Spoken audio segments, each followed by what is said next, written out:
food accepted, where right until the kind.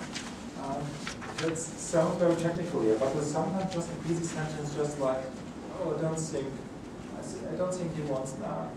He don't look hungry to me at this point in time. Accepted food reviews is just a sentence, it's okay. Easy with that. It's okay. He can eat later, he can eat tomorrow, he can eat next week, but it's okay right now. Easy with that. And then we look, but I'm wondering what is the trigger for that? What is it? Is it sitting at a table? Is it a spoon? Is it a bottle? Is it a therapist?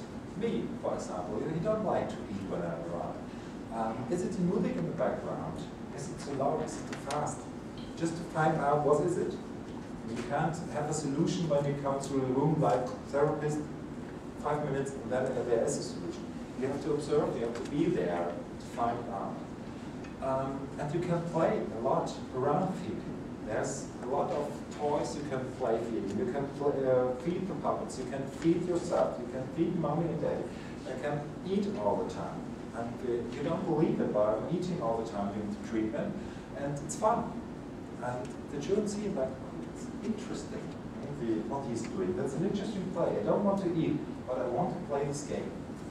And for children with post-traumatic experience, there's specific techniques we're working with the children to work through traumatic experience. It would be long-term, and we are running short of time, so I drop this and take when the feeding starts. So when you know what is a trigger or 20 triggers, you walk around like, don't want to sit on the chair, we sit on the floor. Don't want to eat from the finger, from the spoon, eat from the finger. Don't want to drink from the bottle, drink from the cup.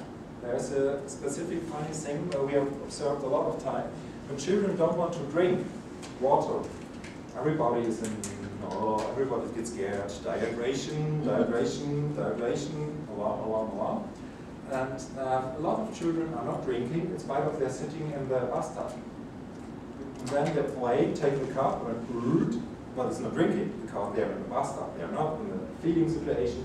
They're not at the table. They are taking a bath. So it's not a bad idea sometimes to take 3 times a day a bath. It's very relaxing.